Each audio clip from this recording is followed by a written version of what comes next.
नमस्कार दोस्तों, टाइटल और थंबनेल देख के आप सभी को अंदाजा लग गया होगा। आज के वीडियो लेक्चर के अंदर हम लोग चर्चा करने वाले हैं आपके बीकॉम प्रोग्राम और ऑनर्स के सेमेस्टर 6 के one of the most important subject GST and custom law को लेकर के। उम्मीद करता हूं आप सभी इत्मीनान से इस वीडियो लेक्चर के दरमियान मेरे साथ आखिरी तक बने रहेंगे। और हाँ, अगर आपको ये वीडियो हेल्पफुल लगता है, कंटेंट यूजफुल लगता है, तो इस वीडियो को लाइक करके अपने तमाम दोस्तों के साथ शेयर जरूर करेंगे। तो विदाउट वेस्टिंग द टाइम चलिए शुरू करते हैं।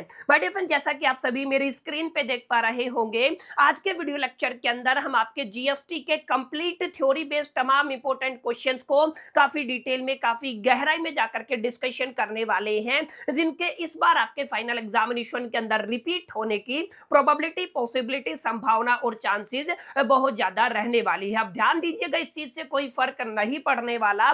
आप लोग दिल्ली यूनिवर्सिटी के अंदर बीकॉम प्रोग्राम के स्टूडेंट हैं या ऑनर्स के स्टूडेंट है, रेगुलर एसओएल एनसी वेब, तमाम कैटेगरी के स्टूडेंट्स के लिए आज का वीडियो लेक्चर, आज का सेशन इक्वली इंपॉर्टेंट होने वाला है। बहरहाल अब ज्यादा बातें ना करते हुए बढ़ते हैं लेक्चर की तरफ। देखिए, सबसे पहले हम लोग कुछ ऐसे टॉपिक्स को डिस्कस करेंगे जिनके इस बार आपके फाइनल एग्जामिनेशन के अंदर रिपीट होने की प्रोबेबिलिटी ज्यादा रहेगी। फिर इसके बाद जो क्वेश्चन हम लोग डिस्कशन करेंगे ना, वो आपके लॉन्ग, जो आपका आंसर बेस्ड क्वेश्चन रहेंगे, जिनके अंदर से आपको लॉन्ग आंसर लिखना होता है, एक तरीके से काफी डिटेल में जाकर के आपको आंसर को फ्रेम करना होता है। तो पहले हम लोग क्या करने वाले हैं सर, मोटा मोटा इन टॉपिक को पढ़ने वाले हैं। ये वो टॉपिक है जिनसे हर साल आपके फाइनल एग्जामिनेशन के अंदर एक क्वेश्चन देखने को मिलता ही मिलता है। इसी कड़ी में जो हमारा पहला जो बेसिकली टॉपिक रहेगा, that is the what is the invoicing. Invoicing क्या होता है, लेकिन मैं आपको इनवॉइसिंग से पहले ना थोड़ा सा जीएसटी का इंट्रोडक्शन दे देता हूं, ताकि आपको क्लैरिटी रहे, ताकि आपको एक अंडरस्टैंडिंग हो कि भाई साहब जीएसटी का क्या मीनिंग है। क्योंकि कई बार जीएसटी से रिलेटेड छोटे छोटे क्वेश्चन आपके फाइनल एग्जामिनेशन के अंदर देखने को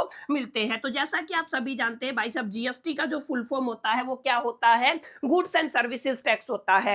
अगर आप लोग हिंदुस्तान की बात करते हैं तो जीएसटी आने से पहले एक दौर हुआ करता था जहां पर आपके इनडायरेक्ट टैक्सेस एग्जिस्ट करते थे। वहां पर उस एज को, उस टाइम पीरियड को आप लोग प्री जीएसटी एरा के नाम से जानते हैं, जहां पर हमारे बेसिकली हिंदुस्तान के अंदर, भारत के अंदर अलग अलग स्टेट लेवल के और सेंट्रल लेवल के इनडायरेक्ट टैक्सेस एग्जिस्ट करते थे। लेकिन एक बेसिकली स्लोगन के साथ, that is the one nation and one, जो आपका टैक्स सिस्टम के साथ आपका 1 जुलाई 2017 को मेजॉरिटी ऑफ द इंडिया के अंदर एक्सेप्ट जम्मू एंड कश्मीर आपका जीएसटी इंट्रोड्यूस किया गया। ठीक है, तो ये आपको थोड़ा सा अपने दिलो दिमाग और जहन के अंदर रखना है कि जो आपका जीएसटी का इंप्लीमेंटेशन कब हुआ था सर, 1 जुलाई 2017 के अंदर हुआ था। मैंने बोला जो आपका जम्मू एंड कश्मीर आपको छोड़ देना है, जो आपका जे एंड के है, जम्मू एंड कश्मीर है, वहां पर एक सप्ताह बाद यानी कि 7 डेज के बाद आपका बेसिकली यहां पर भी आपका जीएसटी इंप्लीमेंट कर दिया गया था। और जैसा कि मैंने आपको बताया, यहां पे जीएसटी अपने आप में किस कैटेगरी का टैक्स है सर, आपका बेसिकली इनडायरेक्ट टैक्स की कैटेगरी में आता है। ध्यान दीजिएगा,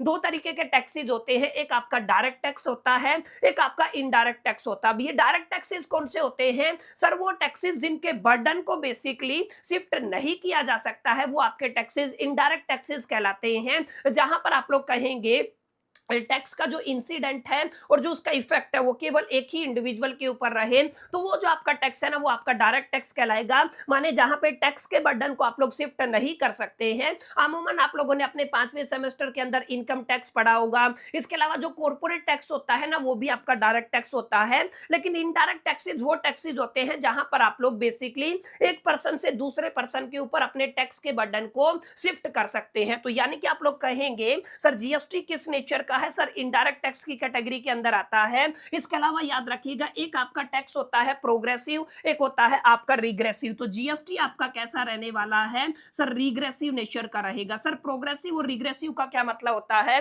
जैसे इनकम टैक्स की बात करते हैं तो इनकम टैक्स के अंदर ना आपका जो बेसिकली इनकम टैक्स है वो प्रोग्रेसिव नेचर का होता है। प्रोग्रेसिव नेचर का मतलब क्या होता है, जहां पे एबिलिटी के बेस पे ही आपका टैक्स बढ़ता है। माने आपका इनकम बढ़ेगा तो आपका टैक्स बढ़ेगा। लेकिन जीएसटी के अंदर ऐसा ऐसा नहीं है। मान लीजिए आप लोगों ने ये एसी का रिमोट खरीदना है, तो चाहे मैं 50 लाख रुपया साल का कमाता हूं, चाहे मैं 50,000 रुपया साल का कमाता हूं, इसके ऊपर जो आपका टैक्स है ना वो सेम रहेगा। तो जहां पे एबिलिटीज को इग्नोर करके केवल एक टैक्स रेट, केवल एक स्लैब फॉलो किया जाता है, वो टैक्स का नेचर कैसा होता है सर? रिग्रेसिव नेचर का होता है। तो जीएसटी किस तरीके का टैक्स है सर? रिग्रेसिव नेचर का टैक्स है। समझ में आया? ये बात आपको अपने दिलो दिमाग और जहन के अंदर रखनी है कि जीएसटी का फुल फॉर्म क्या होता है और जीएसटी एग्जैक्टली कब लागू हुआ था, कौन से एरिया के अंदर एक्सेप्शन देखने को मिलता है, किस नेचर का आपका टैक्स रहने वाला है। और ध्यान दीजिएगा, जीएसटी के अंदर एक एपेक्स बॉडी मानी जाती है जिसको आप लोग क्या कहते हैं सर? जीएसटी काउंसिल कहते हैं। सर क्या कहते हैं?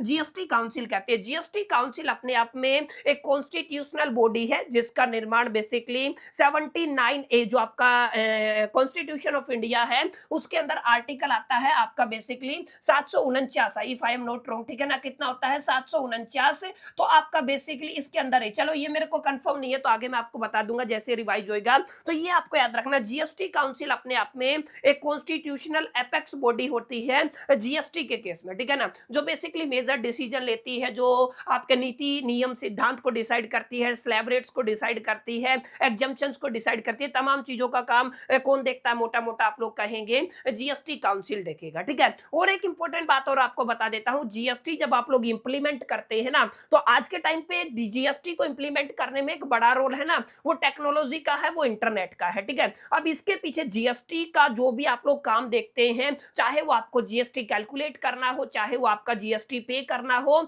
यानी कि आपका एक कोऑर्डिनेशन है between the tax payer and the tax authority. तो बीच में कोऑर्डिनेशन कौन है सर? आपका इंफॉर्मेशन टेक्नोलॉजी है। तो आईटी जो बैकबोन होता है ना जीएसटी के केस में, उसको आप लोग यहाँ पे बेसिकली जीएसटीएन के नाम से जानते हैं। सवाल आता है, इसको आप लोग कहते हैं जीएसटीएन, माने goods and services tax network. ये आपका basically IT backbone of the GST रहता है। इसी के थ्रू सारा का सारा GST all over the India coordinate होता है। एक और इंपॉर्टेंट बात याद रखिएगा, फ्रांस एक ऐसा कंट्री था जिसने सबसे पहले जीएसटी को इंप्लीमेंट किया था। इसके अलावा जो आपका जीएसटी है न केवल इंडिया के अंदर, इंडिया को इंक्लूड करके आपके करीब करीब 160 देशों के अंदर जीएसटी एक तरीके से फॉलो किया जाता है, ठीक है? तो ये बुनियादी बातें थी जीएसटी से जुड़ी हुई जो आपको पता होनी चाहिए। वैसे सब्जेक्ट इतना बड़ा है यार, इसके ऊपर ना जीएसटी के ऊपर अकेला हम लोग 1.5-2 घंटा बात कर सकते हैं इसके इंट्रोडक्शन को लेकर के, लेकिन मैं आपको यहाँ पे आया हूँ समझाने के लिए ताकि एक सेशन आपकी हेल्प कर सके आपके फाइनल एग्जामिनेशन के अंदर आंसर को फ्रेम करने में, ठीक है? तो यहां से इतनी अगर आपको क्लैरिटी हो गई तो आपको मोटा मोटा ये पता चल गया होगा जीएसटी किस बला का नाम है, ठीक है? अब हम बात करते हैं सर, पहला टॉपिक जो हमारा रहेगा सर, इनवॉइसिंग क्या होता है? इनवॉइस का मतलब होता है सर बिल, ठीक है ना? क्या होता है? बिल। और बिल के अंदर बुनियादी तौर पे इनवॉइस के अंदर हमें देखना होता है एग्जैक्टली गुड्स किस तरीके का है, उसका क्वांटिटी क्या है, या जो सर्विस प्रोवाइड किया है वो किस तरीके का सर्विस है, उसका कंसिडरेशन क्या रहा है, उसका वैल्यू क्या रहा है, एग्जैक्टली उसके ऊपर कितना जीएसटी बनता है, कितना जीएसटी कलेक्ट किया जा रहा है। ये तमाम चीजें आपको कहां पे देखने को मिलती हैं सर? इनवॉइसिंग के अंदर देखने को मिलती हैं, इनवॉइस के अंदर देखने को मिलती हैं। और ये जो प्रोसेस है ना, ये आपका इनवॉइसिंग कहलाता है। तो आप लोग क्या कहेंगे, अगर आपको क्या करना है, क्रिएट करना है, क्या करना है? क्रिएट करना है और सेंड करना है एक डिटेल्ड बिल, या फिर आप लोग कह देंगे इनवॉइस। किसको सर? अपने कस्टमर को। किसको?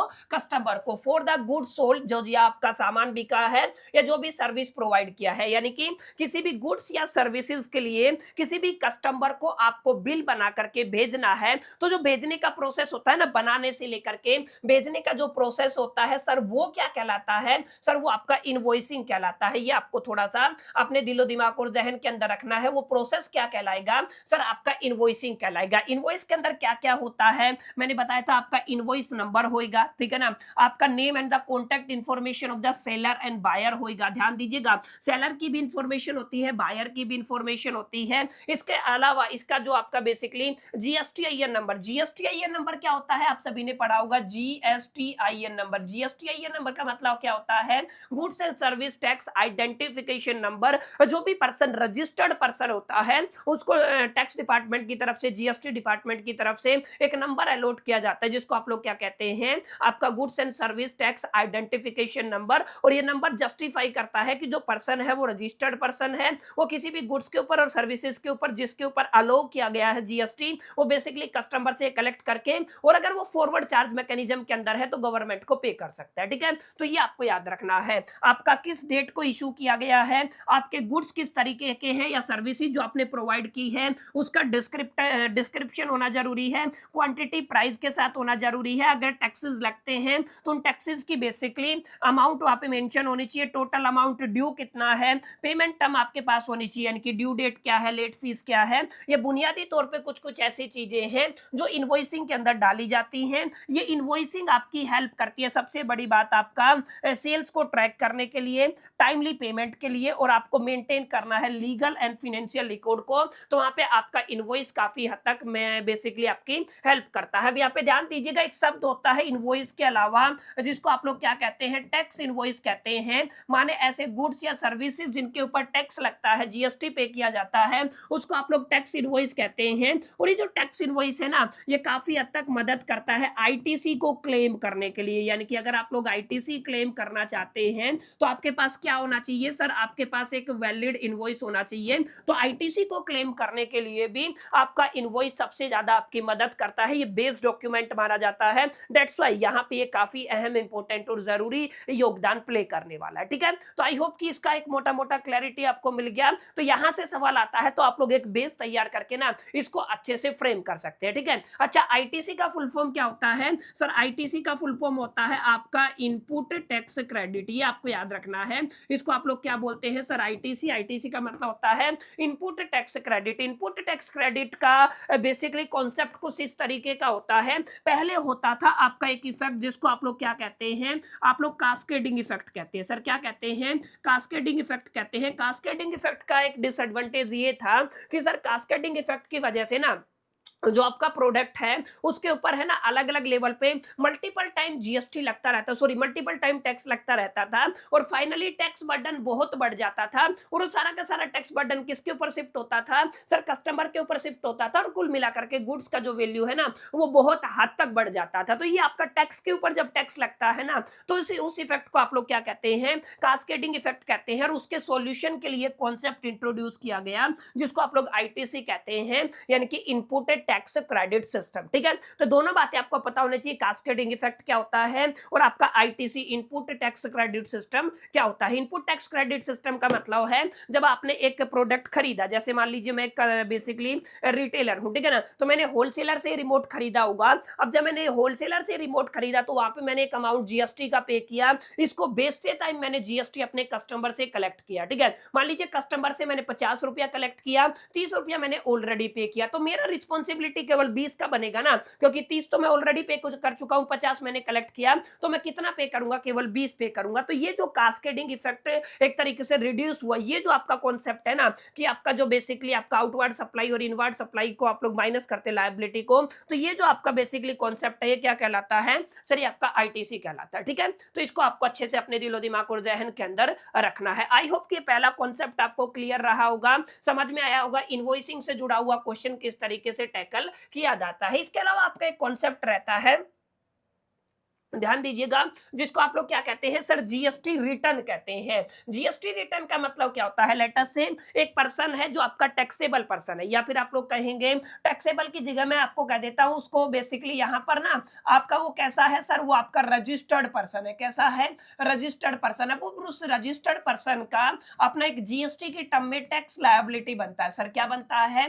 टैक्स लायबिलिटी बनता है। अब इसको क्या करना है? इस टैक्स लायबिलिटी को जो आपकी टैक्स अथॉरिटी है उसको पे करना है। तो जब भी आप लोग अपनी टैक्स लायबिलिटी को अथॉरिटी को पे करते हैं तो ये जो आपका बेसिकली कॉन्सेप्ट है ये क्या कहलाता है सर? जीएसटी रिटर्न कहलाता है। ठीक है, जीएसटी रिटर्न का मतलब जिस डॉक्यूमेंट का इस्तेमाल करके बेसिकली आप लोग अपने टैक्स की पेमेंट करते हैं टू द गवर्नमेंट और हायर अथॉरिटीज, तो वो क्या कहलाता है सर? आपका जीएसटी रिटर्न कहलाता है। यानी कि आप लोग क्या कह सकते हो?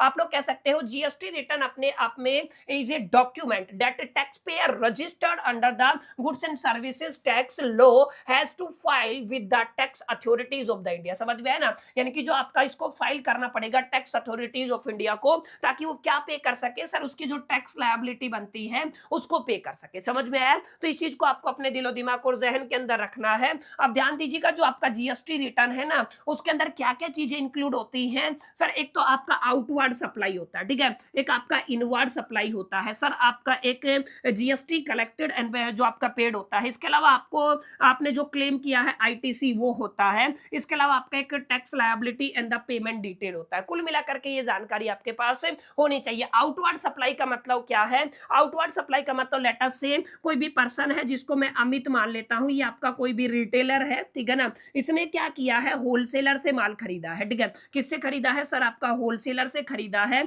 और यहां से माल किसके पास चला गया, लेट अस से कि इसने बेसिकली कस्टमर को पे किया है, ठीक है, किसको पे किया है, कस्टमर को पे किया है। और अमित अपने आप में जीएसटी के अंदर एक रजिस्टर्ड पर्सन है। अगर अमित आपका रजिस्टर्ड पर्सन है, अब लेट अस से यहाँ पे इसने 20 रुपया बेसिकली टैक्स पे किया है, और बेसिकली यहाँ पे कितना अमाउंट बन रहा है सर, 50 रुपया बन रहा है, ठीक है। तो यहाँ पे देखिएगा आपका यहां से जब ये माल खरीदता है, अमित ने माल खरीदा आपके होलसेलर से, तो ये क्या कहलाएगा माय डियर फ्रेंड्स, ये आपका कहलाएगा this is the inward supply, यानी कि आपका इनवर्ड हुआ, ठीक है। तो ये आपकी क्या कहलाएगी सर, इनवर्ड सप्लाई कहलाएगा। और सर ये क्या कहलाएगा सर, ये आपका आउटवर्ड सप्लाई कहलाएगा। क्लियर? तो ये आपको याद रखना है, एक इनवर्ड सप्लाई होता है, एक आपका आउटवर्ड सप्लाई होता है, ठीक है। तो आपका एक आउटवर्ड सप्लाई है, माने आपने सेल किया है, यानी कि आपने यहाँ पे क्या किया है, बेसिकली सेल किया, तो सेल से जुड़ा हुआ आउटवर्ड सप्लाई रहेगा। अगर आप लोग परचेज की बात करते हैं तो परचेज से जुड़ा हुआ आपका इनवर्ड सप्लाई रहेगा, ठीक है। तो आपका आउटवर्ड सप्लाई क्या है, इनवर्ड सप्लाई क्या है, इसकी जानकारी होनी चाहिए। आउटवर्ड और इनवर्ड के बेस पे ही आप लोग आउट में से इन माइनस करेंगे, तभी तो आपका टैक्स लायबिलिटी कैलकुलेट होगा। 50 में से 20 माइनस कर देंगे, तभी तो पता चलेगा गवर्नमेंट को आपको एग्जैक्टली कितना पे करना है सर, 30 रुपया का जीएसटी पे करना, ठीक है। तो यानी कि जीएसटी रिटर्न के अंदर आपको रिटर्न ही करना होता है कि कितना आपका टैक्स बनता है, वो सारी चीजें, ठीक है ना। तो यहाँ पे आपको कितना, अच्छा यहाँ पे ये लिख दिया ना, जीएसटी कलेक्टेड हो गया, उसके बाद आपका आईटीसी क्लेम हो गया, tax liability and the payment detail हो गया, ठीक है। अब जीएसटी रिटर्न का पर्पज क्या है सर, जीएसटी रिटर्न करना क्यों चाहिए, ताकि ये एंश्योर हो सके कि प्रॉपर टैक्स कंप्लायंसेज है। इसके अलावा याद रखिएगा, क्लेम करना है इनपुट टैक्स क्रेडिट को, इसके अलावा आपको अवॉइड करना है पेनल्टीज एंड लीगल इश्यूज को, ठीक है ना। अगर आप लोग लेट पेमेंट करेंगे तो आपको पेनल्टी लगेगा, आपको लीगल इश्यूज देखने को मिल सकते हैं, ठीक है।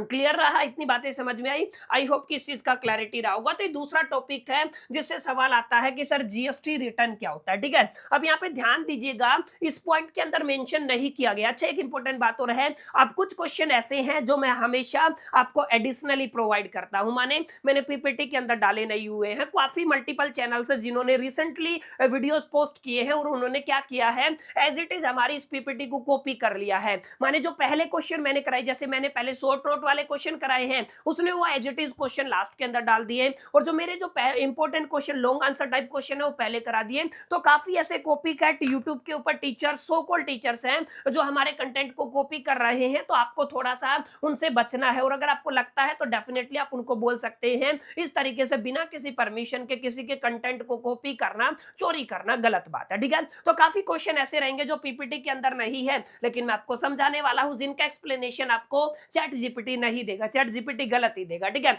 अब यहाँ पे ध्यान दीजिएगा, अगर आप लोग जीएसटी रिटर्न के बाद कोई कॉन्सेप्ट समझना चाहते हैं, तो सर जीएसटी को अगर आप लोग इंप्लीमेंट करना चाहते हैं या जीएसटी को चार्ज करना चाहते हैं, ध्यान दीजिएगा, जीएसटी को अगर आप लोग क्या करना चाहते हैं, चार्ज करना चाहते हैं, तो आपका सप्लाई का होना जरूरी है। तो एक क्वेश्चन नोट कर लीजिएगा, what is the meaning of the supply, ठीक है। एग्जैक्टली सप्लाई का मीनिंग क्या होता है। हालांकि सप्लाई के केस में काफी सारे एग्जम्पशन भी आपको देखने को मिलेंगे, लेकिन एक बेसिक डेफिनेशन आपको पता होनी चाहिए कि सर अगर आप लोग सप्लाई को डिफाइन करना चाहते हैं तो सप्लाई का एग्जैक्ट डेफिनेशन क्या होता है। तो ध्यान दीजिएगा, तीन कंडीशंस अगर आपकी बेसिकली सेटिस्फाई करती है, तीन कंडीशन अगर आपकी क्या करती हैं, सेटिस्फाई करती हैं, तो वो आपका क्या होगा, बेसिकली सप्लाई माना जाएगा। तो ध्यान दीजिएगा, कोई भी एक्ट है, ठीक है, जो बेसिकली इस कैटेगरी के अंदर आता है, पहला पॉइंट क्या होता है सर, मैं इसको एक टेक्निक से याद कराता हूं, दैट इज द BEST, और आपका दूसरा क्या रहा है, जस्ट ए मिनट, ये बोर्ड कई बार दिक्कत करता है, BEST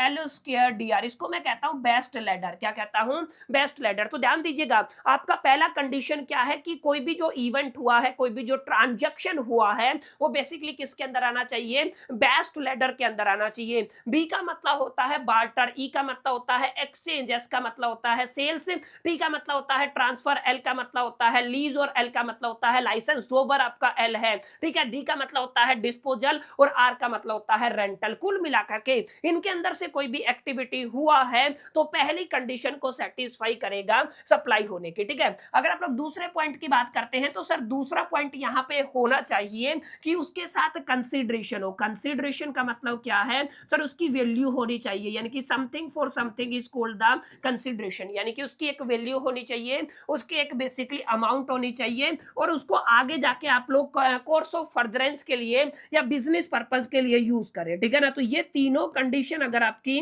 बेसिक सिचुएशन के अंदर सेटिस्फाई होती हैं तो आप लोग कह सकते हैं आपका सप्लाई होगा, ठीक है। तो बेसिक जो डेफिनेशन है सप्लाई के केस में वो क्या होनी चाहिए सर? बेस्ट एलडीआर हो सकता है, बार्टर हो सकता है, एक्सचेंज हो सकता है, सेल हो सकता है, ट्रांसफर हो सकता है, लीज हो सकता है, लाइसेंस हो सकता है, डिस्पोजल हो सकता है और रेंटल हो सकता है। इनमें से कुछ भी हुआ है तो पहली कंडीशन सेटिस्फाई की, उसके बदले में पैसा एक मॉनेटरी वैल्यू होना चाहिए या फिर समथिंग फॉर समथिंग कंसिडरेशन होना चाहिए, और उसको आगे जाकर के बिजनेस पर्पस के लिए ही यूज करें, ना कि पर्सनल यूज के लिए। तो आपका जो पर्टिकुलर जो इंसिडेंट है वो क्या कहलाएगा सर? आपका सप्लाई कहलाएगा। और काफी बार आप सभी ने पढ़ा होगा जो आपका जीएसटी है ना, वो आपका एक टैक्सेबल इवेंट होता है, ठीक है। या फिर आप लोग कहेंगे एक सही शब्द, जो सही लाइन है वो क्या कहेंगे? Supply is a taxable event. आपका जो सप्लाई है वो क्या होता है सर? आपका टैक्सेबल इवेंट होता है। तो सप्लाई होगा ना तभी आप लोग जीएसटी लगा पाएंगे, नहीं तो आप लोग जीएसटी नहीं लगा पाएंगे। क्लियर है? यानी कि आप लोग मोटा मोटा ये कह सकते हैं, अगर आप लोग कंक्लूड करना चाहें तो यहाँ पे ध्यान दीजिएगा, जैसे आपका बेसिकली सप्लाई है, ठीक है। तो सप्लाई है या नहीं, सबसे पहले आपको ये चेक करना है। बेसिक तो आपका यही रहेगा, सप्लाई हो भी सकता है और नहीं भी हो सकता। अगर आपका सप्लाई नहीं है तो यहाँ पे आपका जीएसटी लगेगा बच्चा, नहीं लगेगा तो आप लोग कहेंगे नो जीएसटी, ठीक है। अगर आपका सप्लाई है तो यहाँ पे भी लोचा है, ध्यान दीजिएगा। अगर आपका सप्लाई है तो देयर इज टू पॉसिबिलिटी, आपका सप्लाई कैसा है? टैक्सेबल है, या तो आपका क्या रहेगा? एग्जम्प्ट रहेगा, ठीक है। तो याद रखना है कि आपका सप्लाई एग्जम्प्ट रहता है, एक टैक्सेबल रहता है। एग्जम्प्ट है तो आपका बेसिकली नो जीएसटी रहेगा, और अगर आपका टैक्सेबल इवेंट है तो आप लोग कहेंगे यस, इसके ऊपर आप लोग क्या कर सकते हैं? जीएसटी लगा सकते हैं, ठीक है। तो ये पॉइंट आपको अपने दिलो दिमाग और जहन के अंदर रखना है। इसके अलावा एक और शब्द होता है जिसको आप लोग माय डियर फ्रेंड्स क्या कहते हैं? हम लोग इसको डीम्ड सप्लाई कहते हैं। क्या कहते हैं सर? डीम्ड सप्लाई कहते हैं। ये आपको अपने दिलो दिमाग और जहन के अंदर रखना है।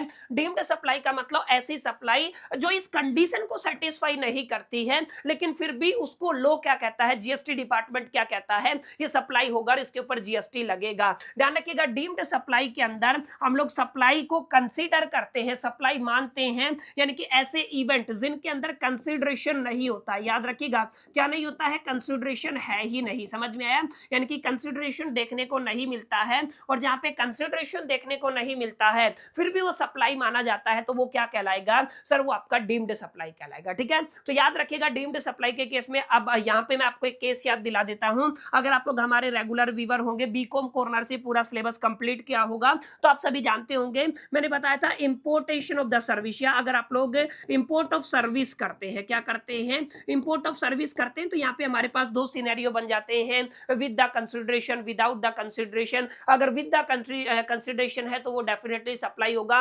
विदाउट द कंसिडरेशन के अंदर भी दो सीन है, या तो transaction in between the related party जो डिस्टिंक्ट पर्सन के बीच में होता है, या अदर देन होता है। फिर उसके बाद भी हमें चेक करना बिजनेस पर्पस के लिए है या नहीं है। तो पूरा एक चार्ट मैंने आपको समझाया था, ठीक है। तो आपका सेम सिनेरियो रहने वाला है। तो कई बार सवाल पूछ लेगा भाई साहब एग्जामिनर कि सप्लाई को डिफाइन करना है तो कर दीजिएगा, ठीक है। टेंशन नहीं लेने का, टेंशन नको, ठीक है। इसको आपको अच्छे से दिलो दिमाग और जहन के अंदर बैठा करके चलना है, ठीक है। अब अगला क्वेश्चन नोट कीजिए, सर रिटर्न ऑफ गुड्स क्या होता है? रिटर्न ऑफ गुड्स का मतलब आपने जो सामान खरीदा है, आपने जो बेसिकली गुड्स खरीदे हैं उसको वापस देना, ठीक है ना, वापस भेज देना, क्या कहलाता है? Process of returning, that is the return of the goods, ठीक है। इसको लिखना कैसे है ध्यान दीजिएगा, यहाँ पे साफ साफ लिखा हुआ है, return of the goods refer करता है process of sending goods back, process of sending goods back to the seller by the buyer due to various reason. अब ये जो आपका वापस भेजते हैं बहुत सारे कारण हो सकते हैं, माल डिफेक्टिव है, डैमेज है,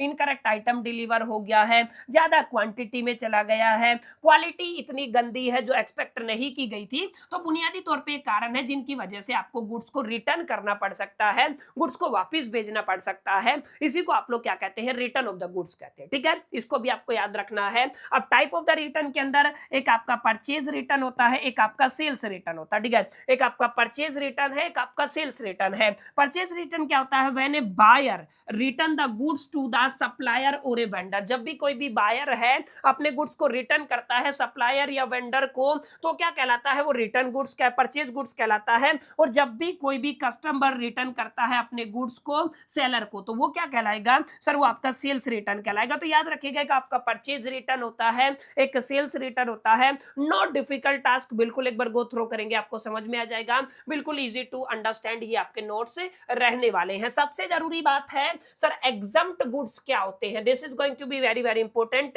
एग्जम्प्ट गुड्स वो गुड्स होते हैं जिनको जीएसटी डिपार्टमेंट कहता है कि भाई साहब इनके ऊपर आपको जीएसटी पे करने की जरूरत नहीं है, वो क्या कहलाते हैं सर, वो आपके एग्जम्प्ट गुड्स कहलाते हैं। समझ में आया? तो एग्जम्प्ट गुड्स का मतलब क्या होता है, जिनके ऊपर जीएसटी चार्ज नहीं होता है वो क्या कहलाते हैं सर, वो आपके एग्जम्प्ट गुड्स कहलाते हैं। इस बात को आपको अपने दिलो दिमाग और जहन के अंदर बैठा करके चलना है। जैसे एजुकेशनल एंड मेडिकल सर्विसेज हो गया, जैसे आपका मिल्क और कार्ड हो गया है, जैसे आपका अनब्रांडेड फूड ग्रेन्स हो गई, ये किसके एग्जांपल हैं सर, एग्जम्प्टेड गुड्स के example. Exempted goods are the goods that are not liable to be tax. ऐसे गुड्स जो क्या नहीं है सर, टैक्स के लिए लायबल नहीं है under the GST regime. This goods attract zero GST rate. ये आपके गुड्स ऐसे होते हैं एग्जम्प्टेड गुड्स जो जीरो जीएसटी रेट को अट्रैक्ट करते हैं, means no GST is charge, माने इनके ऊपर क्या नहीं होता, जीएसटी चार्ज नहीं होता है ऑन देयर सप्लाई। ठीक है, तो जिनके ऊपर भी जीएसटी 0% लगता है वो आपके एग्जम्प्टेड गुड्स कहलाते हैं।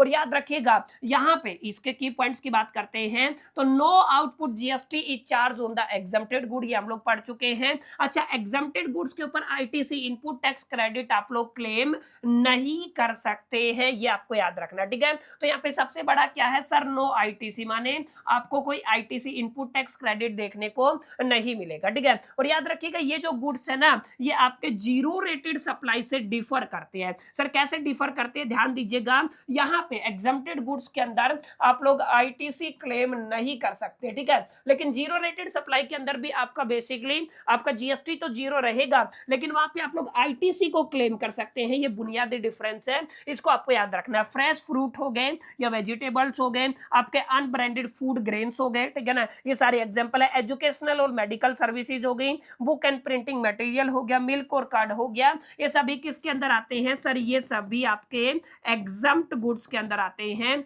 इसको आपको अपने दिलो दिमाग और जहन के अंदर बैठा करके चलना है। ठीक है, क्लियर रहा, यहां तक समझ में आया? आई होप कि समझ में आया होगा और आई होप कि यहां तक सेशन आपको पसंद आ रहा होगा। यहां तक सेशन पसंद आ रहा है तो वीडियो को लाइक करो, कमेंट में बताओ यहां तक चीजें कैसी आई। अगर आपको ये चाहिए कि मैं इस पर्टिकुलर सेशन, इस पर्टिकुलर सब्जेक्ट के लिए तमाम इंपॉर्टेंट न्यूमेरिकल्स भी आप सभी के लिए इसी तरीके से इजी टू अंडरस्टैंड फॉर्मेट के अंदर लेके आऊं, तो इस वीडियो को दबा के लाइक करना है, वीडियो के नीचे कमेंट करना है और वीडियो को हाइप कर देना है। अगर एटलीस्ट 100 लोग इस वीडियो को हाइप कर देते हैं तो एज सुन एज पॉसिबल मैं आपको अपने इसी चैनल के ऊपर ना आपको एक और सेशन प्रोवाइड कर दूंगा, जहां पे हम लोग एक बार गो थ्रो कर लेंगे तमाम इंपॉर्टेंट न्यूमेरिकल्स को। समझाने की जिम्मेदारी मेरी रहेगी, बस आपको प्रैक्टिस करना है और अपने फाइनल एग्जामिनेशन के अंदर लिख के आना है। बाकी जो रेगुलर व्यूअर है जिनका टारगेट भाई इस सब्जेक्ट के अंदर A+ या O ग्रेड लेके आना है, तो आपको बेसिकली हमारे बीकॉम कॉर्नर को ही फॉलो करना पड़ेगा। यूनिट वाइज मैंने क्लासेस कंपाइल करके डाल दी हैं, इसके अलावा डिटेल्ड में लेक्चर लेके आऊंगा। वहां पे तो आपका थ्योरी की भी 2 क्लासेस आएंगी और न्यूमेरिकल की भी 2 क्लासेस आएंगी, लेकिन वहां पे ऐसा रहेगा कि A+ और O ग्रेड वालों के लिए रहेगा, लेकिन वहां पे मेहनत ज्यादा है। यहाँ पे आप लोग अच्छे खासे मार्क्स लेके आ सकते हैं केवल एक सेशन का इस्तेमाल करके। ठीक है, आई होप कि इतनी क्लैरिटी आपको रहा होगा।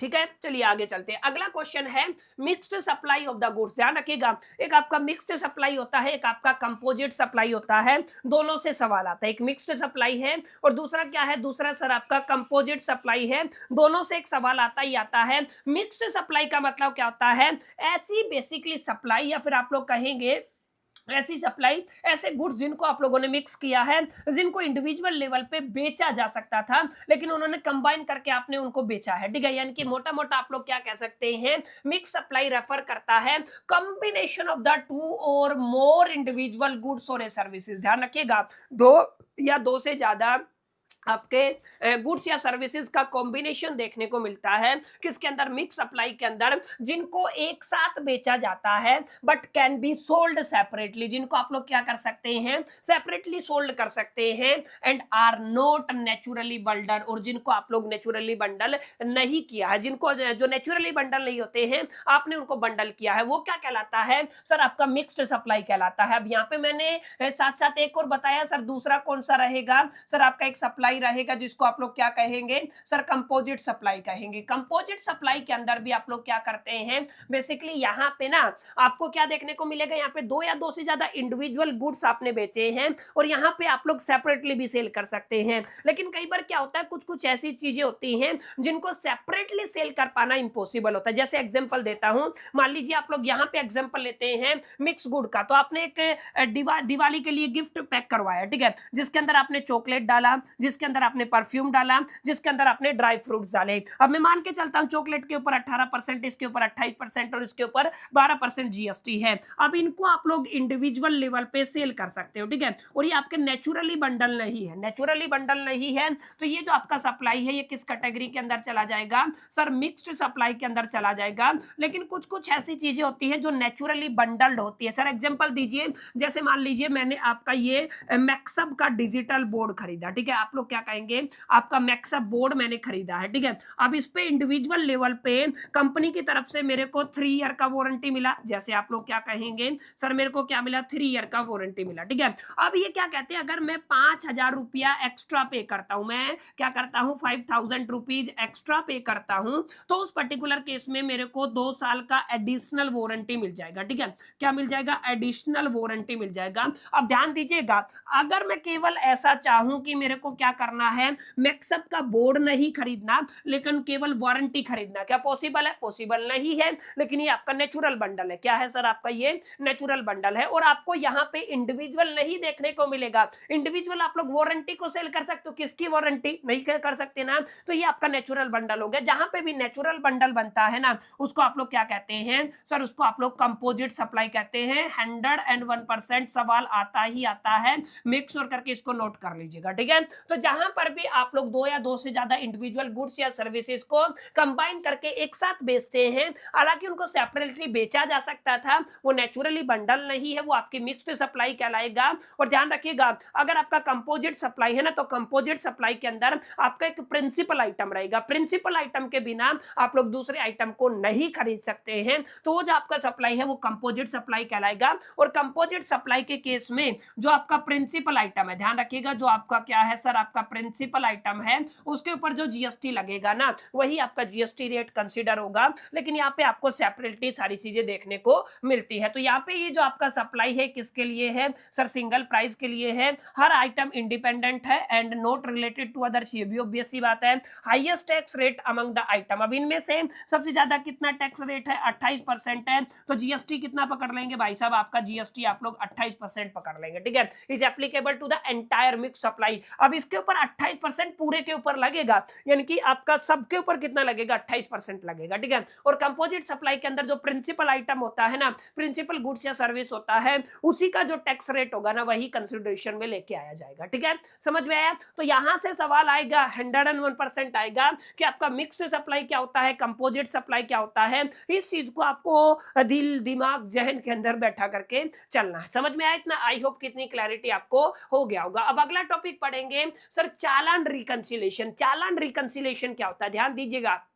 चालान रिकंसिलेशन का मतलब होता है कि एक ऐसा प्रोसेस जिसका इस्तेमाल करके आप लोग टैक्स पेमेंट को मैच करते हैं। सर क्या करते हैं, मैच करते हैं, वायर्ड बाय द चालान। चालान का मतलब जैसे आप लोग जीएसटी पीएमटी 6 की बात कर सकते हैं, with the liability reported in the GST return. माने आपको क्या करना है, आपको देख भाई डिपार्टमेंट भी तो चेक करेगा, आपने कहा कि ये मेरा जीएसटी रिटर्न है, इतना इतना बनता था, मैंने एक तरीके से फाइल कर दिया। अब गवर्नमेंट भी तो चेक करेगा कि तूने जो बताया है वो बात सही है कि गलत है, कि चूना लगा रहा है, तो उसको अगर आप लोग मैच करना चाहते हैं तो मैच करने का जो प्रोसेस है वो क्या कहलाता है सर, चालान रिकंसिलिएशन कहलाता है। अब इसकी इंपॉर्टेंस क्या, कोई भी बच्चा बता देगा सर हमें एंश्योर करना है accuracy in the tax payment के अंदर, सर हमें अवॉइड करना है इंटरेस्ट और पेनल्टी को, सर यहाँ पे हमें हेल्प करना है ट्रैकिंग द एक्सेस और शॉर्ट पेमेंट को, सर हमें यहाँ पे रिक्वायरमेंट होती है किसकी, ड्यूरिंग द ऑडिटर और असेसमेंट। क्लियर है? तो these are the very basic terminology, यहाँ पे आपको कुछ समझने की जरूरत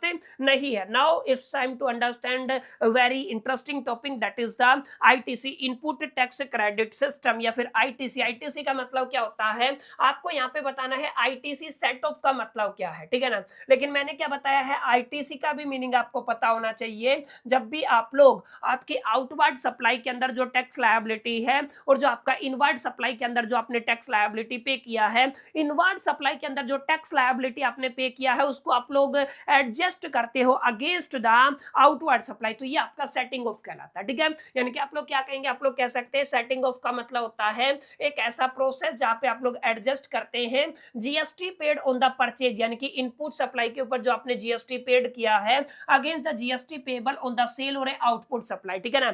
आपने जो पहले पे किया और आपने जो इकट्ठा किया, आपने जो पे किया है उसको एडजस्ट कर रहे हो, जो आपने कस्टमर से चार्ज किया है उसके अगेंस्ट, तो जी आपका प्रोसेस है, ये क्या कहलाता है, आईटीसी सेट ऑफ कहलाता है, input tax credit set of कहलाता है, ठीक है। अब यहाँ पे ये टेबल बड़ी जरूरी है, यहाँ से न्यूमेरिकल पूछा जा सकता है सर आईजीएसटी को किसके अगेंस्ट एडजस्ट करना है, और सबसे पहली प्रायोरिटी क्या रहेगी। देखिए आईजीएसटी को सबसे पहले आप लोग आईजीएसटी के अगेंस्ट एडजस्ट कर सकते हो, फिर आप लोग इसको सीजीएसटी के अगेंस्ट भी एडजस्ट कर सकते हो, और एसजीएसटी और यूटीजीएसटी के अगेंस्ट भी एडजस्ट कर सकते हो। लेकिन सीजीएसटी की बात करते हो तो सीजीएसटी या तो आपका आईजीएसटी के अगेंस्ट एडजस्ट होगा या तो सीजीएसटी के अगेंस्ट एडजस्ट होगा, ये यूटीजीएसटी या एसजीएसटी के अगेंस्ट एडजस्ट नहीं होगा। इसी तरीके से एसजीएसटी या यूटीजीएसटी है, सबसे पहले आपके आईजीएसटी के अगेंस्ट एडजस्ट हो सकता है या फिर आपका एसजीएसटी यूटीजीएसटी के अगेंस्ट एडजस्ट हो सकता है। कुल मिलाकर के सीजीएसटी को आप लोग बेसिकली एसजीएसटी के अंदर और एसजीएसटी को सीजीएसटी के अगेंस्ट में एडजस्ट नहीं कर सकते, ठीक है। समझ में आया, ये बहुत बेसिक है। तो यहां तक क्लैरिटी आपको मिल गया होगा। इसके अलावा आपका एक बिल ऑफ सप्लाई होता है। बिल ऑफ सप्लाई अपने आप में एक ऐसा डॉक्यूमेंट होता है जिसको कोई भी सेलर इशू करता है जब आपका GST is not applicable on the transaction. Transaction के ऊपर जीएसटी एप्लीकेबल नहीं है, हमें इनवॉइस, टैक्सेबल इनवॉइस बनाने की जरूरत नहीं है, हम लोग बिल ऑफ सप्लाई इशू कर सकते हैं, ठीक है। अब यहाँ पे देखिए कुछ सिचुएशन है जहां पे बिल ऑफ सप्लाई को इशू किया जा सकता है, जिसको आपको अपने दिलो दिमाग और जहन के अंदर बैठा करके चलना। सर सबसे पहला क्या है, अगर आपका सप्लायर कंपोजिशन डीलर है, कंपोजिट डीलर है, यानी कि उसने कंपोजिशन स्कीम को ऑप्ट किया हुआ है, अगर आपका जो गुड्स है या सर्विस है अगर वो आपका एग्जम्प्टेड है तो उस पर्टिकुलर केस में, या फिर अगर आपको एक्सपोर्टर है, एक्सपोर्ट करना है, ठीक है, तो उस पर्टिकुलर सिचुएशन में आप लोग बेसिकली बिल ऑफ सप्लाई को क्या कर सकते हैं, इशू कर सकते हैं। समझ में आई इतनी बातें, तो बेहद आसान है। आई होप कि इसमें कोई ज्यादा आपको डिफिकल्टी देखने को नहीं मिल रही होगी, ठीक है। तो ये आपके कुछ कुछ बेसिक टर्म है जिनको आपको पढ़ना है। इसके अलावा difference between the bill of supply and the tax invoice कई बार पूछा जाता है कि सर टैक्स इनवॉइस क्या होता है, बिल ऑफ सप्लाई क्या होता है। देखिए जीएसटी अगर चार्ज होता है ना, जीएसटी लगा है सप्लाई के ऊपर तो टैक्स इनवॉइस जरूरी है, ठीक है। यानी कि आप लोग क्या कह सकते हो, यहाँ पे बिल ऑफ सप्लाई के अंदर कोई जीएसटी चार्ज नहीं होता, टैक्स इनवॉइस के अंदर जीएसटी चार्ज होता है, ठीक है। कौन इशू करेगा सर, यहाँ पे कंपोजिशन डीलर या एग्जम्प्टेड सप्लायर इशू करेगा। यहाँ पे जो आपका रेगुलर जीएसटी रजिस्टर्ड डीलर है वो इशू करने वाला है। अच्छा आईटीसी की बात करते हैं तो बिल ऑफ सप्लाई के ऊपर जीएसटी नहीं लगा तो आईटीसी का यहाँ पे आईटीसी को आप लोग क्लेम कर सकते हैं। बुनियादी तौर पे फर्क है, मोटा मोटा फर्क है, पढ़ेंगे तो डेफिनेटली समझ में आ जाएगा। इसके अलावा दो तरीके के क्रेडिट नोट हैं, एक आपका दो तरीके के नोट्स हैं, एक क्रेडिट नोट होता है, एक आपका डेबिट नोट होता है, ठीक है। एक के अंदर ऐसा होता है आपने जीएसटी लायबिलिटी को बढ़ा करके बेसिकली चार्ज कर लिया, एक में ऐसा होता है कम चार्ज हो गया, ठीक है। तो जहां पे कम जीएसटी आपने चार्ज कर लिया जो बना था उससे, तो वहां पे आपको बढ़ाना पड़ेगा, और जहां पे आपने ज्यादा चार्ज कर लिया वहां पे क्या करना पड़ सकता है, कम करना पड़ सकता है। और तो दोनों ही केस में आप लोग नोट जनरेट करते, क्रेडिट नोट होता है, एक आपका डेबिट नोट होता है। समझ में आया, तो एक आपका क्या है, क्रेडिट नोट है, एक क्या बनता है सर, आपका डेबिट नोट बनता है, जिसको आपको अच्छे से समझना। ध्यान दीजिएगा, अगर आप लोग आई थिंक बोल ठीक है। यहाँ पे क्या रहेगा सर, डेबिट नोट रहेगा। ठीक है, डेबिट नोट एक ऐसा डॉक्यूमेंट होता है जिसको इशू किया जाता है by the buyer to the supplier to inform about an increase in the amount payable. समझ में आया?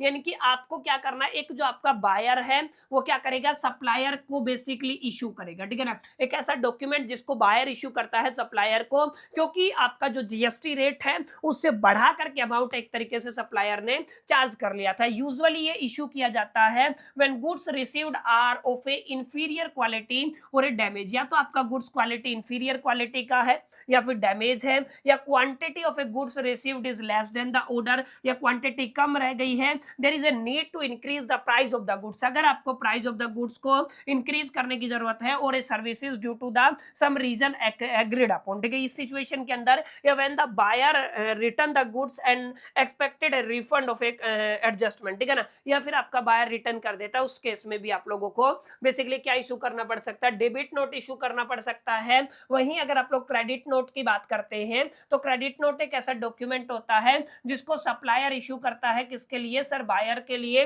To inform about the decrease in the amount receivable. ठीक है ना, किसके अंदर, decrease in the amount receivable. और कब कब ये इशू किया जाएगा, ध्यान दीजिएगा, goods are return by the buyer. अगर आपका गुड्स बायर ने रिटर्न कर दिया, गुड्स आर डैमेज और a not up to the mark. ठीक है ना, गुड्स डैमेज है या अप टू द मार्क नहीं है, and price need to be reduced due to the discount. Price को अगर आप लोग डिस्काउंट की वजह से या फिर एरर इन ओरिजिनल इनवॉइस की वजह से रिड्यूस कराना चाहते हैं, there is any adjustment in the GST और टैक्स। अगर कोई भी एडजस्टमेंट है जीएसटी और टैक्स के अंदर, उस पर्टिकुलर सिचुएशन के अंदर भी आप लोग क्या इशू कर सकते हैं सर, क्रेडिट नोट इशू कर सकते हैं। ठीक है, तो याद रखिएगा क्रेडिट नोट क्या होता है और डेबिट नोट क्या होता है। एक बार मोबाइल देना, ध्यान दीजिएगा, मेरे को थोड़ा सा यहाँ पे कंफ्यूजन हो रहा है, तो मैं एक बार इसको ना क्रॉस वेरीफाई कर लेता हूँ। ठीक है, ध्यान दीजिएगा, कई बार क्या होता है ना कि नोट्स बनाते टाइम कुछ चीजें ऐसी होती जो इंटरचेंज हो जाती हैं, तो मैं एक बार इसको कंफर्म कर लेता हूँ। क्रेडिट नोट्स इन जीएसटी का एक बार बेसिकली जो प्रोविजन दिया हुआ है ना, मैं एक बार उसको सर्च कर लेता हूँ। ठीक है, ठीक है, सप्लायर ही इशू करेगा, ऑल राइट, ठीक है, ये सारा ठीक है। तो देखिए कंफ्यूजन होता है तो एक बार क्रॉस वेरीफाई कर लेना चाहिए। ठीक है, तो ये हो गया। इसके बाद कंपोजिट डीलर कौन होता है सर, कंपोजिट डीलर वो होता है जो नॉर्मल रेजिम को ऑप्ट ना करके कंपोजिशन स्कीम को ऑप्ट करता है। समझ में आया? एक ऐसा डीलर जो नॉर्मल आपका रजिस्ट्रेशन नहीं लेता है, एक स्पेशल रजिस्ट्रेशन होता है जिसको आप लोग कंपोजिशन स्कीम कहते हैं। किसी भी डीलर ने अगर कंपोजिशन स्कीम ऑप्ट किया हुआ है ना, तो वो आपका डीलर क्या कहलाएगा सर, आपका कंपोजिट डीलर कहलाएगा। Composite dealer is a registered tax payer. ये एक ऐसा रजिस्टर्ड टैक्स पेयर होता है जिसने क्या ऑप्ट किया है सर, कंपोजिशन स्कीम को ऑप्ट किया है। ठीक है, ये मैंने आपको बताया ना, कंपोजिशन स्कीम को ऑप्ट किया है under the GST. This scheme is design to simplify the tax. ये जो स्कीम है ये सिंप्लीफाई करने के लिए टैक्स को डिजाइन की गई है, टैक्स के कंप्लायंसेस को सिंप्लीफाई करने के लिए फॉर द स्मॉल बिजनेस। ध्यान दीजिएगा, स्मॉल बिजनेस के लिए, बाय अलाउिंग देम टू पे the tax at the prescribed fix rate. और यहाँ पे अमूमन उनको एक फिक्स रेट का टैक्स ही पे करना पड़ता है on the basis of their turnover instead of the regular GST rate. ठीक है ना, तो रेगुलर जीएसटी के रेट के कंपैरिजन में इनको कम जीएसटी पे करना पड़ता है। अब यहाँ पे देखिएगा एलिजिबिलिटी क्राइटेरिया क्या है, काफी डिटेल में नहीं जाऊंगा क्योंकि यहाँ पे काफी लंबा एक डिस्कशन हो सकता है, लेकिन मोटा मोटा आप लोग रखिएगा, अगर उसका एग्रीगेटेड टर्नओवर है प्रीवियस फाइनेंशियल ईयर के अंदर अगर एक्सीड नहीं करता है 1.5 करोड़, और कुछ कुछ केसेस में 75 लाख भी है, ध्यान रखिएगा, कुछ कुछ केसेस में 75 लाख भी है, यानी कि जो प्रीवियस फाइनेंशियल ईयर है उसके दरमियान अगर उसका टर्नओवर अगर आपका कितना रहा है, अप टू 1.5 करोड़ रहा है, तो उस पर्टिकुलर सिचुएशन के अंदर उसका एलिजिबिलिटी सही है। Only tax payer engage in the supply of the goods. ठीक है ना, यानी कि आपका किस में रहेगा, supply of the goods and certain services provided are eligible. और कंपोजिशन स्कीम के अंदर कुछ सर्टेन गुड्स और सर्विसेज है जिनके लिए वो एलिजिबल होता है, वो उन्हीं के अंदर डील करेगा। डीलर आपका किस में इंगेज नहीं होना चाहिए सर, इंटर स्टेट सप्लाई के अंदर इंगेज नहीं होना चाहिए। इसके अलावा आपका जो डीलर है वो सप्लाइंग द एक्सक्लूडिंग गुड्स और सर्विसेज लाइक अल्कोहल और supply through e commerce platform are not eligible. यानी कि आप लोग ई कॉमर्स प्लेटफॉर्म का इस्तेमाल करके सप्लाई करते हैं, यू आर नॉट एलिजिबल। अगर आप लोग अल्कोहल वगैरह के अंदर डील करते हैं तो you are not opt the composition scheme. आप लोग क्या नहीं कर सकते हैं सर कंपोजिशन स्कीम को ऑप्ट नहीं कर सकते। जस्ट ए मिनट, एक क्वेश्चन और है जो यहाँ से मेरे दिलो दिमाग और जहन के अंदर आ रहा है। अभी हमें क्या पढ़ना, प्लेस ऑफ सप्लाई पढ़ना है, इंटरस्टेट, हाँ ठीक है, ये वाला जो आ जाएगा यहाँ पे, इंटरस्टेट क्या होता है, इंट्रास्टेट क्या होता है, आगे पढ़ा दूंगा, ठीक है। तो कंपोजिशन स्कीम आपको समझ में आया, सॉरी कंपोजिट डीलर आपको समझ में आया कि नहीं आया, यहां तक बताइए, ठीक है। अब एक और होता है आपका प्लेस ऑफ सप्लाई, क्या है ध्यान दीजिएगा, क्या है सर, प्लेस ऑफ सप्लाई आपको बताना है। अब यहाँ पे प्लेस ऑफ सप्लाई होता है, एक प्लेस ऑफ सर्विस होता है, एक प्लेस ऑफ गुड्स होता है। ध्यान दीजिएगा, प्लेस ऑफ सप्लाई के अंदर हम लोग कलेक्टिवली गुड्स और सर्विसेज को एड्रेस करते हैं, समझ में है, यानी कि गुड्स भी हो सकता है और सर्विसेज भी हो सकता है। यानी कि अगर आप लोग लिखते हैं place of supply, place of supply का मतलब क्या है, यहाँ पे गुड्स को भी एड्रेस करते हैं और हम लोग सर्विसेज को भी एड्रेस करते हैं। लेकिन आपने प्लेस ऑफ गुड्स बोल दिया या आपने प्लेस ऑफ सप्लाई बोल दिया, जैसे यहाँ पे लिखा हुआ है ना, तो बुनियादी तौर पे फर्क क्या आएगा, सप्लाई के केस में आपको बेसिकली सर्विस के केस में सर्विस की बात करनी है, गुड्स के केस में गुड्स की बात करनी है, ठीक है। अब प्लेस ऑफ सर्विस का क्या मतलब है, जिस जगह पे सर्विस को कंज्यूम किया गया है, जिस जगह पे सर्विस प्रोवाइड किया गया है, वही क्या कहलाएगा, वो आपका बेसिकली प्लेस ऑफ सर्विस कहलाएगा। प्लेस ऑफ गुड्स का मतलब जो आपका final destination of the goods है ना, वो आपका प्लेस ऑफ गुड्स कहलाएगा। और इसकी जरूरत क्या है, प्लेस ऑफ सप्लाई की जरूरत बता देता हूं, जहां से दोनों कवर हो जाएंगे। प्लेस ऑफ सप्लाई की जरूरत इसीलिए है क्योंकि हमारा जो जीएसटी है ना, अपने आप में वो सर क्या है, वो आपका डेस्टिनेशन बेस्ड टैक्स होता है, ठीक है। क्या होता है सर, आपका डेस्टिनेशन बेस्ड टैक्स होता है। सर ये क्या होता है, सर हमें देखना होता है कि एग्जैक्टली टैक्स कौन सा लगेगा, क्योंकि हमारे हिंदुस्तान के अंदर ड्यूअल सिस्टम ऑफ टैक्स लगता है। कुछ टैक्सेस सेंट्रल गवर्नमेंट के पास जाता है और कुछ टैक्स आपका स्टेट गवर्नमेंट के पास जाता है। ये जो आपका यूटी गवर्नमेंट होता है, यूनियन टेरिटरी गवर्नमेंट होता है, उसके पास जाता है। तो हमें चेक करना पड़ता है कि हमारी जो सप्लाई है उसका नेचर कैसा है। नेचर कैसे पता चलेगा सर, जब तक हम लोग प्लेस ऑफ सप्लाई नहीं फाइंड आउट कर लेंगे ना, प्लेस ऑफ सर्विस और गुड्स नहीं फाइंड आउट कर लेंगे, तब तक हमें नहीं पता चलेगा प्लेस ऑफ सप्लाई क्या है। और प्लेस ऑफ सप्लाई के बिहा पे ही आप लोग इंट्रास्टेट सप्लाई की बात करते हैं या तो इंटरस्टेट सप्लाई की बात करते हैं। अभी मैं आपको बताऊंगा उसका मीनिंग क्या होता है, ठीक है। तो यहाँ पे देखिए क्या लिखा हुआ है, place of supply of a service means the location where the service is considered to be provided for the purpose of a charging the GST. समझ में आया, जहां पे भी आपने सर्विस प्रोवाइड किया है उसी लोकेशन को आप लोग क्या बोलेंगे, place of supply of services बोलेंगे। And determining the place of supply is a crucial because GST is destination based tax. मैं बता चुका हूं जीएसटी क्या होता है, डेस्टिनेशन बेस्ड टैक्स होता है। And the tax liability depend upon the location of the supply, ये भी मैं आपको बता चुका हूं कि हमें दोनों की लोकेशन पता होनी चाहिए। एक आपका सप्लायर होता है, एक आपका रेसिपेंट होता है, एक आपका सप्लायर होता है, एक आपका रेसिपेंट होता है। दोनों की लोकेशन फाइंड आउट करके ही आप लोग नेचर ऑफ सप्लाई को फाइंड आउट करते हो। आइदर सप्लाई में बी इंटरस्टेट और आपका इंटरस्टेट, ठीक है, ये आपको याद रखना है। ध्यान दीजिएगा, importance of place of supply की अगर आप लोग बात करते हैं तो जैसा कि मैंने आपको बताया, क्या बताया, आपको डिटरमाइन करना है सप्लाई कैसा है, इंट्रास्टेट है या इंटरस्टेट है, ठीक है। इसके अलावा to decide which state GST is applicable, आप लोग याद रखिएगा, तो आपका सीजीएसटी लगेगा या एसजीएसटी लगेगा। मैंने क्या बताया सर, हमें क्या निकालना पड़ेगा, नेचर ऑफ सप्लाई निकालना पड़ेगा, ठीक है। एंड ये ठीक है। And what is the importance, importance क्या है, क्योंकि जीएसटी अपने आप में डेस्टिनेशन बेस्ड टैक्स होता है और डेस्टिनेशन के बेस पे ही पता चलता है जीएसटी जो कलेक्ट किया गया किस गवर्नमेंट के पास जाएगा। सबसे बुनियादी बात क्या है सर, इंट्रास्टेट क्या होता है और इंटरस्टेट क्या होता है। ध्यान दीजिएगा, यहाँ पे दो पार्टी हो गई, एक आपका सप्लायर हो गया, क्या हो गया सर, आपका सप्लायर हो गया, ठीक है।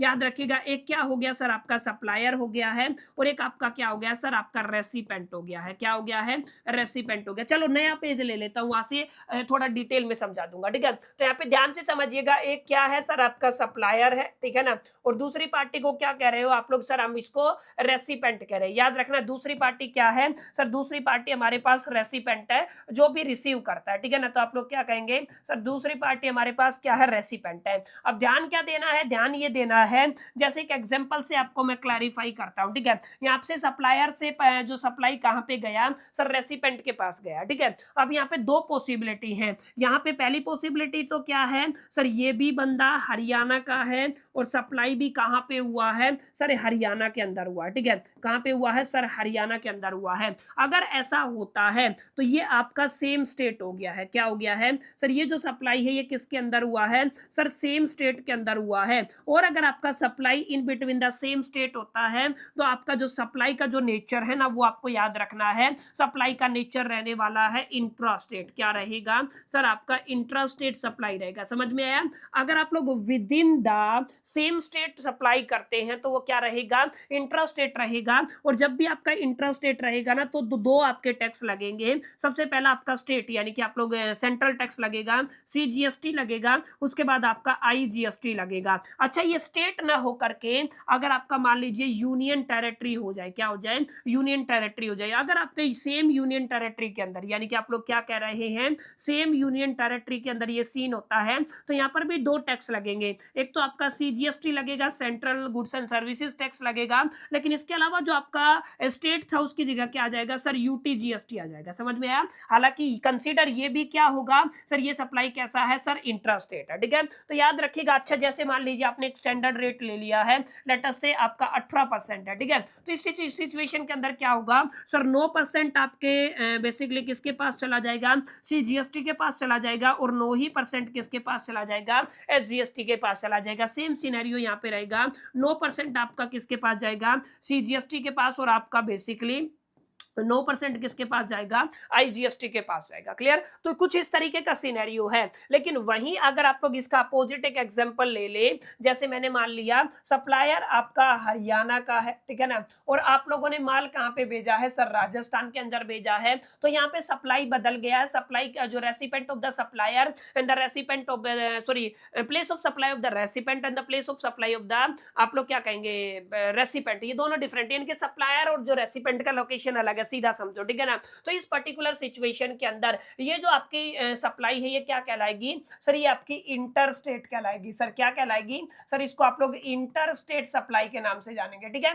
और इंटर स्टेट सप्लाई के केस में बच्चा याद रखना है केवल एक जीएसटी लगेगा, that is the IGST, integrated goods and services tax. और पूरा का पूरा 18% किसके पास जाएगा सर? आपका आईजीएसटी के पास जाएगा, ठीक है। अब ध्यान दीजिएगा क्योंकि मैंने यहाँ पे 3 अलग अलग टर्म का इस्तेमाल करा है। सबसे पहले मैंने, क्योंकि हमारे सिस्टम के अंदर कैसा सिस्टम होता है जीएसटी के अंदर? आपका ड्यूअल सिस्टम होता है। सर ड्यूअल सिस्टम का मतलब ध्यान रखिएगा, आपका सेंट्रल गवर्नमेंट भी टैक्स लगाता है। जीएसटी सेंट्रल गवर्नमेंट के पास भी जाता है और स्टेट गवर्नमेंट के पास भी जाता है। तो ड्यूअल सिस्टम के अंदर मैंने सबसे पहला आपका सीजीएसटी लिखा, फिर मैंने आपका एसजीएसटी लिखा, फिर मैंने आपका यूटीजीएसटी लिखा, याद रखिएगा, ठीक है ना। उसके बाद मैंने आपका आईजीएसटी लिखा। याद रखिएगा, यहाँ पे काफी इंपॉर्टेंट बात बता रहा हूं आपको। सर आपका सीजीएसटी माने central goods and services tax, ये आपका सेंट्रल गवर्नमेंट के पास जाएगा, ठीक है। स्टेट का मतलब ये आपका एसजीएसटी का मतलब state goods and services tax, ये आपके स्टेट गवर्नमेंट के पास जाएगा रेवेन्यू। यूटीजीएसटी माने ये यूटी यूनियन टेरिटरी गवर्नमेंट के पास जाएगा। आईजीएसटी माने आपका सेंट्रल गवर्नमेंट के पास टैक्स जाएगा, ठीक है। तो ये जो रेवेन्यू है कहाँ पे जाता है? स्टेट गवर्नमेंट के पास जाता है और सेंट्रल गवर्नमेंट के पास जाता है। दैट्स व्हाई इस मॉडल को क्या बोला जाता है sir? Dual system tax model बोला जाता है, ठीक है। तो याद रखिएगा, ठीक है। तो बुनियादी तौर पे आपको पता होना चाहिए इंटर स्टेट सप्लाई क्या होता है, इंट्रा स्टेट सप्लाई क्या होता है। तो मोटा मोटा कंक्लूड कर देते हैं। अगर आप लोग इंट्रा स्टेट की बात करेंगे माय डियर फ्रेंड्स, तो आपका ये कहां पर रहेगा? सेम आपकी बेसिकली क्या कहते हैं आप लोग? स्टेट के अंदर रहेगा, ठीक है। मैं यूनियन टेरिटरी का एग्जांपल नहीं ले रहा हूं, केवल मैं स्टेट के रेफरेंस में बात कर रहा हूं। अगर ऐसा होता है तो आपका एक तो क्या लगेगा सर? सीजीएसटी लगेगा, प्लस में आपका क्या लगेगा? एक आपका एसजीएसटी लगेगा 50-50 के अंदर, ठीक है। या फिर आप लोग यहाँ पे यूनियन टेरिटरी की बात करते हैं तो आपका यूटीजीएसटी लग जाएगा। दूसरा स्टेट क्या, दूसरी सिनेरियो क्या है सर? इसको आप लोग इंटर स्टेट कहते हैं। और इंटर स्टेट का मतलब क्या होता है? ये आपका डिफरेंट स्टेट के अंदर आपका सप्लायर और जो आपका रेसिपेंट है वो कहाँ पे रहेगा? डिफरेंट स्टेट के अंदर रहेगा। यहाँ पे केवल आपका क्या लगेगा? आईजीएसटी 100%, ठीक है। और ये कहाँ पे जाता है? सेंट्रल गवर्नमेंट के पास जाता है, ठीक है। बताइए समझ में आया कि नहीं आया? कोई डाउट है तो बता दीजिए, ठीक है ना। तो ये कुछ कुछ सवाल हैं, पूछे जा सकते हैं, आपको इनको पढ़ना जरूर है, ठीक है। क्लियर रहा? तो ये कुछ कुछ बुनियादी बातें हैं, प्लीज इनको पढ़ लीजिएगा, अपने दिलो दिमाग और जहन के अंदर बैठा लीजिएगा। यहाँ से समझ में आया ये पूरा सीन क्या रहेगा। अब यहाँ पे देखिएगा, intrastate supply of the goods क्या होता है, interstate supply of the goods क्या होता है, सारी जो कहानी मैंने बताई है वो सब लिखी हुई है, एक बार गो थ्रू करना। बाकी मैंने एग्जाम्पल से आपको समझा दिया, there is a no big difference, ठीक है ना, आपको कोई फर्क यहाँ पे देखने को नहीं मिलेगा, ठीक है। ये ए है, ये सेम है, ठीक है। क्लियर? तो इसको आपको थोड़ा सा अपने दिलो दिमाग और जहन के अंदर रख लेना है। एक होता है आपका ई वे बिल, ई का मतलब होता है इलेक्ट्रॉनिक, इलेक्ट्रॉनिक का मतलब क्या होता है सर, डिजिटली जनरेटेड जो आपका वे बिलिंग है वो क्या कहलाती है, ई वे बिलिंग कहलाती है। अब ध्यान दीजिएगा, ई वे बिलिंग का क्या मतलब होता है, यहाँ पे मैं आपको बहुत अच्छे से समझा देता हूँ। ई वे बिलिंग का फुल फॉर्म होता है इलेक्ट्रॉनिकली वे बिल्ड, यानी कि आपके गुड्स को मूवमेंट की जरूरत होती है, और मूवमेंट के लिए जो भी आपका मोड होता है ना, डिजिटल मोटर का जो मोड होता है, उसके इसमें उसको एक डॉक्यूमेंट दिया जाता है ताकि उसको परेशान ना किया जाए, वो जहां पर भी रुके ना, जहां पर भी चेक पोस्ट लगाओ वहां पर उस डॉक्यूमेंट को दिखा करके वो अपना बेसिकली पास कर सके, ठीक है। तो आने यानी कि आप लोग क्या कहेंगे, ये अपने आप में एक इलेक्ट्रॉनिकली जनरेटेड डॉक्यूमेंट होता है, कहां से, जीएसटी पोर्टल से, जो अथोराइज्ड करता है the movement of the goods worth more than a prescribed value for the one place to the another place. एक लिमिट रखा गया है, वो हम लोग रेगुलर क्लास के अंदर डिस्कस करते हैं। उस बेसिकली लिमिट से ज्यादा अगर होता है तो उस केस में इस पर्टिकुलर ई वे बिल की हमें जरूरत होती है। पर्पज क्या है sir, legal movement of the goods को बेसिकली इंश्योर करना, प्रिवेंट करना tax aviation during the transportation of the goods को, एंड रियल टाइम ट्रैकिंग के लिए हमें ई वे बिलिंग की जरूरत होती है। ई वे बिल के अंदर देखिएगा, streamline movement of the goods under the GST, ये बेनिफिट होता है, रिड्यूस हो जाते हैं chances of the tax aviation, ये भी हमने पढ़ा है, एंड फैसिलिटेट करता है better monitoring and the another compliance. इसको कुल मिलाकर के बेसिक बातें हैं, यहाँ पर मेरे को कोई बात आपको समझाने की जरूरत नहीं है, ऐसा व्यक्तिगत तौर पे मेरा मानना है, ठीक है। इतनी बातें क्लियर रही होंगी उम्मीद करता हूं। इसके अलावा सबसे जरूरी सवाल है सर, आपका जीएसटी काउंसिल से सवाल आता ही आता है सर, आपका बेसिकली ई लेजर से सवाल आता ही आता है, ठीक है। अब मैं थोड़ा सा पानी पी लेता हूं, तो 1 मिनट का रेस्ट करेंगे, 1 मिनट के बाद हम फिर दोबारा से कंटिन्यू करने वाले हैं, और काफी डिटेल में जाकर के, काफी गहराई में जाकर के और अच्छे अच्छे क्वेश्चन है जिनको समझेंगे, जिनके रिपीट होने की प्रोबेबिलिटी, पॉसिबिलिटी ज्यादा रहने वाली है।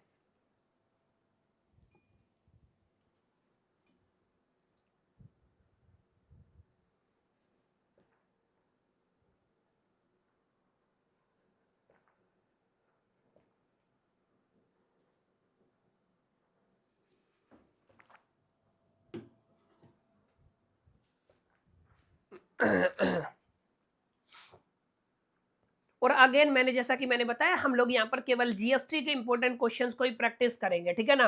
और इंपॉर्टेंट क्वेश्चंस का भी मतलब केवल जो टॉप नॉच क्वेश्चन है, जहां से रिपीट होने की प्रोबेबिलिटी है, उनको ही हम लोग यहाँ पे डिस्कस करने वाले हैं। अगर आप लोग एटलीस्ट ए प्लस या ओ ग्रेड स्कोर करना चाहते हैं तो डेफिनेटली आप लोग बीकॉम कॉर्नर को फॉलो कर सकते हैं। लेकिन लेकिन लेकिन आपका टारगेट है कि यार एक ही क्लास में ले सकता हूँ, उसी को रिटेन करूंगा, तो आप लोगों के लिए बेस्ट बेसिकली सेशन रहेगा, जहां पर आप लोग केवल थ्योरेटिकल कॉन्सेप्ट की अंडरस्टैंडिंग करके अच्छे खासे क्वेश्चंस को अपने फाइनल एग्जामिनेशन के अंदर अटेम्प्ट कर सकते हैं। अब ध्यान दीजिएगा, जीएसटी काउंसिल मैंने बताया था अपने आप में एक कॉन्स्टिट्यूशनल बॉडी है सर, क्या है आपका कॉन्स्टिट्यूशनल बॉडी है, ठीक है। और अब मैं आपको बता देता हूं, इसके ऊपर लिखा हुआ है वो जो आपका कॉन्स्टिट्यूशनल आर्टिकल था 279A, ये आपका अमेंडमेंट हुआ था इसलिए ए लगा, चलो मैं आगे बताऊंगा।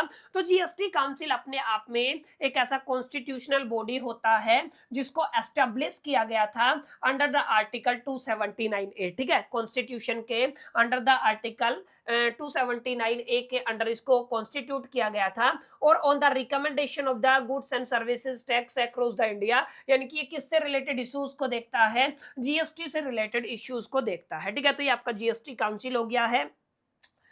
जीएसटी काउंसिल को फॉर्म किया गया था 12 सितंबर 2016 के अंदर। अब यहाँ पे constituted under the article 279A inserted by the 101th constitutional amendment, ये जरूरी बात है, एक्ट 2016, ये आपको याद रखना, ठीक है। इट इज फेडरल बॉडी, ये अपने आप में क्या है, एक फेडरल बॉडी है जो रिप्रेजेंट करती है both the central and the state government को, ठीक है। सबसे जरूरी बात क्या है सर, इसकी कंपोजिशन क्या रहती है, यहाँ पे मैंने मेंबर लिखे हुए हैं, यहाँ पे आपके रिप्रेजेंटेशन लिखा हुआ है, ठीक है। जो आपका चेयरपर्सन है वो आपका यूनियन फिनांस मिनिस्टर होता है। मेंबर्स आपके union minister of state in charge of revenue of finance हो सकते हैं। स्टेट मेंबर का मतलब है finance minister of A state and A union territory with the legislature. ये आपको याद रखना, ठीक है। तो कोई समझाने वाली बात नहीं है, काफी डिटेल में भर भर के हम लोग यहाँ पे पढ़ चुके हैं। ई लेजर का मतलब होता है इलेक्ट्रॉनिक लेजर, और ई लेजर हमने 3 तरीके के पढ़े थे। एक आपका इलेक्ट्रॉनिक कैश लेजर होता है, एक आपका क्रेडिट लेजर होता है, एक आपका लायबिलिटी लेजर होता है। देखिए ई लेजर अपने आप में एक ऐसा इलेक्ट्रॉनिक लेजर है जो मेंटेन किया जाता है on the GST portal that record the all transaction related to the GST. GST से जुड़ी हुई एक इंडिविजुअल की तमाम ट्रांजैक्शन को कहां पे रिकॉर्ड किया जाता है, ई लेजर के अंदर रिकॉर्ड किया जाता है, इंक्लूडिंग द टैक्स पेमेंट हो गई, इनपुट टैक्स क्रेडिट हो गया, एंड जो आपका रिफंड क्लेम है सब यहाँ पे देखने को मिलता है। और ये रिप्लेस करता है ट्रेडिशनल एनुअल लेजर को, यानी कि बही खाता हटाओ, डिजिटल सिस्टम करो, and with a digital version of the transparency and the ease of the compliances, यानी कि कंप्लायंसेस के अंदर आसानी अलोंग विद द आपको यहाँ पे काफी ट्रांसपेरेंसी देखने को मिलती है, क्योंकि सारी चीजें डिजिटल होती है। याद रखिएगा types of the e ledger के अंदर 3 तरीके के ई लेजर होते हैं। इलेक्ट्रॉनिक कैश लेजर होता है, इलेक्ट्रॉनिक क्रेडिट लेजर होता है, इलेक्ट्रॉनिक लायबिलिटी लेजर होता है। यहाँ पे ट्रैक किया जाता है लायबिलिटी के अंदर आपकी टैक्स लायबिलिटी कितनी बनती है,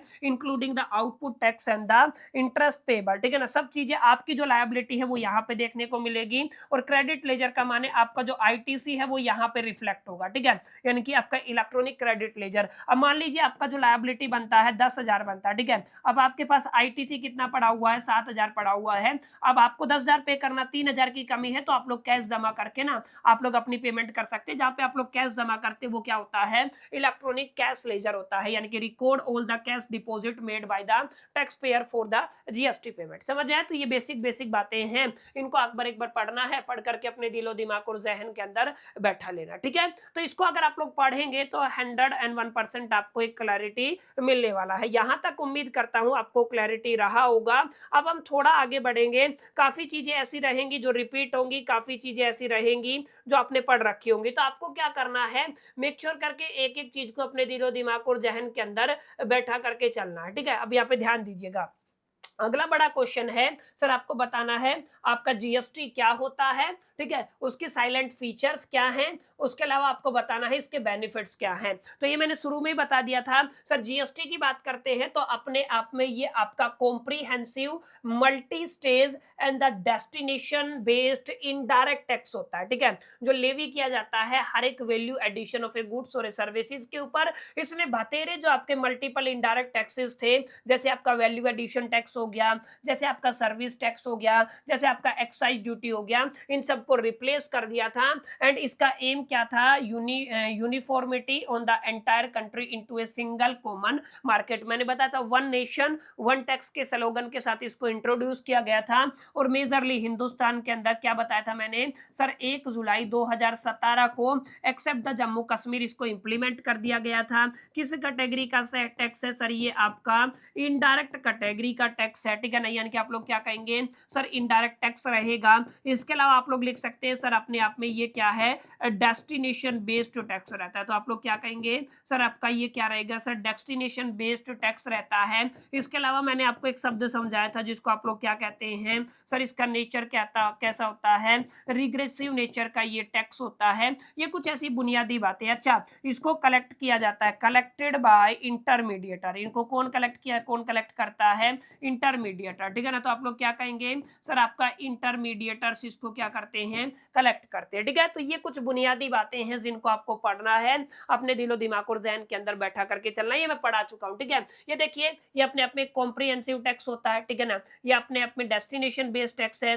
ड्यूअल स्ट्रक्चर फॉलो किया जाता है, मैंने बताया interstate, intrastate, CGST, IGST, SGST, ये सब पढ़ चुके हैं। ये आपका मल्टी स्टेट टैक्सेशन होता है, यूनिफॉर्म टैक्स रेट प्रोवाइड करता है, आईटीसी क्लेम कर सकते हैं, सिंपल कंप्लायंसेज है और टेक्नोलॉजी ड्रिवन है। इसको आपको पढ़ना है, ठीक है। अब इसी तरीके से प्रॉफिट की बात करते हैं तो मैंने बताया था कास्केडिंग इफेक्ट होता है। कास्केडिंग इफेक्ट का मतलब मैंने क्या बताया था, सर जब भी आपका टैक्स के ऊपर टैक्स लगता है ना, तो वो आपका इफेक्ट क्या कहलाता है, कास्केडिंग इफेक्ट कहलाता है। इसको रिड्यूस करता है, unified Indian market, ease of doing business, increasing in revenue, promote करता है आपके एक्सपोर्ट कॉम्पिटिटिवनेस को, ट्रांसपेरेंसी अकाउंटेबिलिटी को, एंड बूस्ट करता है मैन्युफैक्चरिंग एंड द इकोनॉमी को, ठीक है। तो ये कुछ कुछ बुनियादी बातें हैं जिनको आपको अपने दिलो दिमाग और जहन के अंदर बैठा करके चलना है, ताकि आप लोग अच्छे से अपने दिलो दिमाग और जहन के अंदर इन चीजों को क्लियर कर सके। देखिए, समय थोड़ा सा लिमिटेड है ना, और एक इंपॉर्टेंट बात ये है कि सेशन 1 घंटे से ज्यादा का हो चुका है, हमारी कुछ मजबूरियां हैं,